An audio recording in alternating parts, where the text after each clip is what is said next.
Hello, good morning, my dear friends. Today we are going to discuss about the weekend review of science and technology in the last week.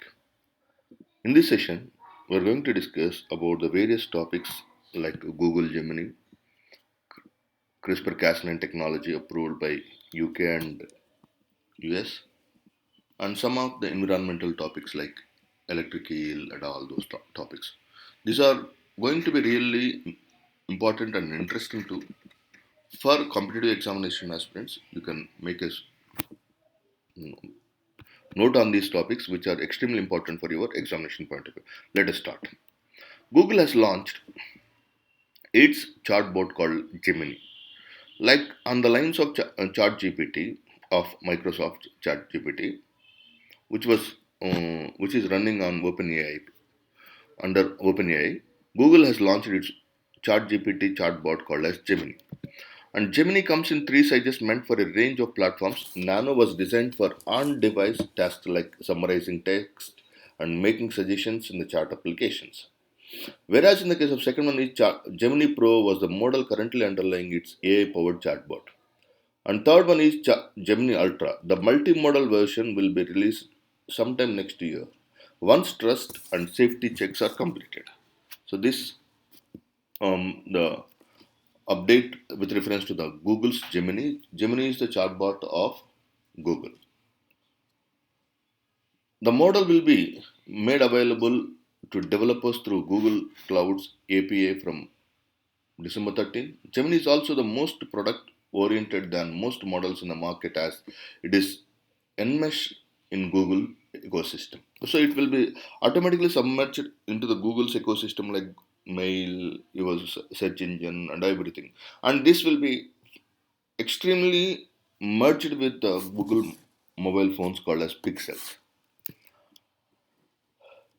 And the second topic is related with the green turtles. Human caused climate change has caused sea surface temperatures to increase globally, with severe impacts on some marine life. Sea turtles are potentially particularly susceptible. Actually, change in the temperature of the incubation of turtle eggs, you can see the gender change can be seen in the next offsprings. Let us say at one temperature, the incubation of the turtle eggs may produce male, or at another temperature, the incubation of the eggs may produce female. So, raising the sea temperatures is making the migration of the turtles from the urban beaches, because of which the pollution due to the urban marine pollution, these turtles population is drastically reducing. Although previous research has investigated the effects of climate change on several different populations of sea turtles worldwide, there has been very little research into the green turtles, Chelonium midas population in the Mediterranean Sea. The researchers developed a model for predicting the suitability of a point on the Mediterranean coastline as a green turtle nesting location. The authors first assessed the predictive power of the model by evaluating it against 178 confirmed nesting locations recorded between 1982 to 2019, and mainly limited Turkey and Cyprus in the eastern Mediterranean Sea. So, this is the image of the green turtle.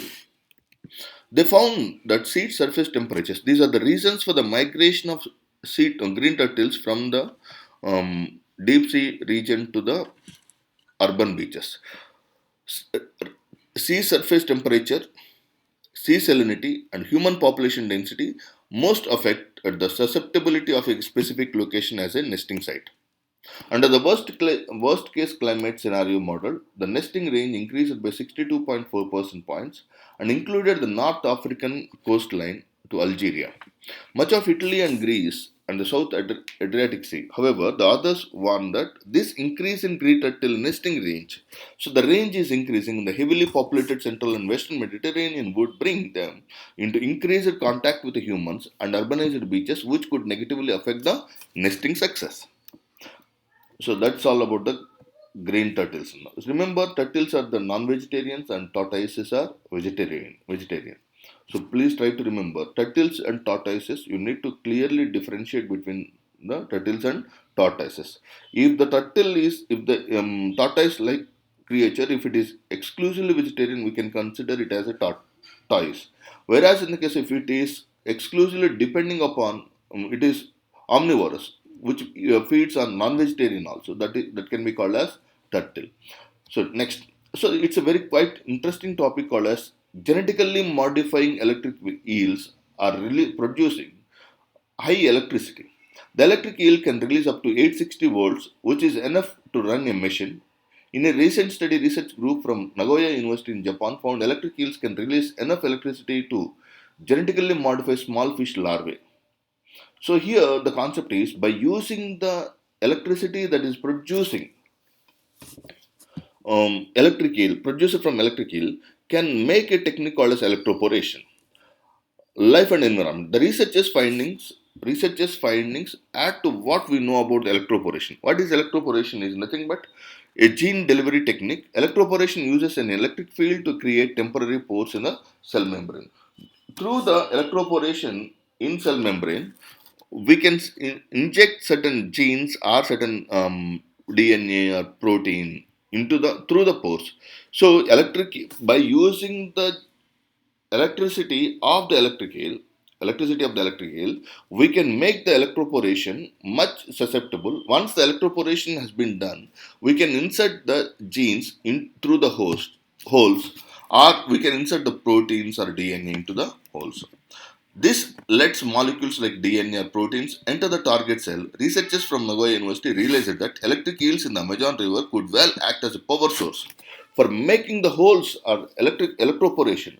This electric eel can be sufficient, so you need not to use any external electrical supply. Power source organisms living in the surrounding area could act as recipient cells, and environmental DNA fragments released into the water would become foreign genes, causing genetic recombination in the surrounding organisms because of electric discharge. The researchers discovered that 5% of the larvae had markers showing gene transfers. So, by applying the electricity from the electric eel, the pores has been happened, and through the pores, if you by transferring the desired characters containing genes, 5% success rate, 5% of the genes has been successfully transferred. Next, another topic is Pinna nobilis, reappearance of the Pinna nobilis. Pinna nobilis, common name, the noble pen shell or fan mussel, is a large species of Mediterranean clam, a marine bivalve mollusk in the family Pinnidae. And these pen shells has been reappeared, and this is the image of this particular Pinna nobilis. Actually, scientists thought that this particular organism is extinct, almost at the edge of the extinction, but the reappearance of the Pinna nobilis has brought certain hopes about the environmental conservation.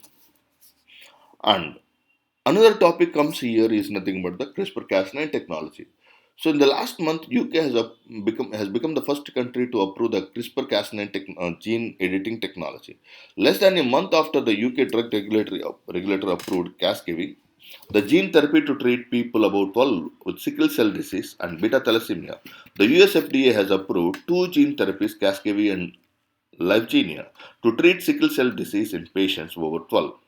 Its decision on approving Casgevy gene therapy for treating beta thalassemia is expected by March 2024. Here we will discuss how these particular therapies are going to be working. Lyfgenia uses a disabled lentivirus as vector, and this disabled lentivirus, which acts as a vector to introduce into the blood stem cells a new gene for hemoglobin that mimics the healthy version. Okay, thereby Lyfgenia can able to treat the diseases. So in this vector is used, the name of the vector is nothing but lentivirus. Whereas in the case of Casgevy, uses the gene editing tool of CRISPR-Cas9 to disable a particular gene that runs off fetal hemoglobin production in blood stem cells. Actually, the gene which is responsible for this particular beta thalassemia is nothing but BCL1A. So because of this gene expression, the toxic proteins are being produced, and these proteins are causing the blockage of the hemoglobin. So, by disabling the BCL11A gene, fetal hemoglobin that is produced, which does not have the abnormalities of adult hemoglobin, helps to treat patients with sickle cell disease or beta thalassemia. Cascade relies on the gene editing tool of CRISPR, the developers of which won the Nobel Prize in chemistry in 2020. So remember, this Nobel Prize was awarded in 2020 for chemistry, not for medicine or physiology. This 2020 Nobel Prize in chemistry was awarded to Emmanuel Charpentier and Jennifer Doudna for the development of method of genome editing technology. Here we will see what is sickle cell anemia and beta thalassemia. Sickle cell disease and beta thalassemia are caused by errors in the DNA sequence of genes that encode for hemoglobin, a molecule that helps RBCs to carry oxygen around the body. Actually,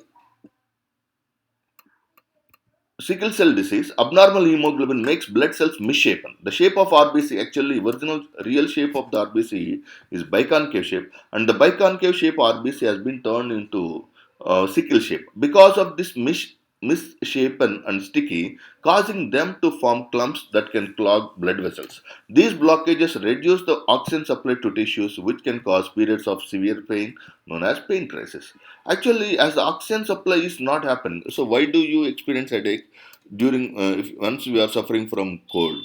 So because your nasal blockages will reduce the oxygen supply to your brain.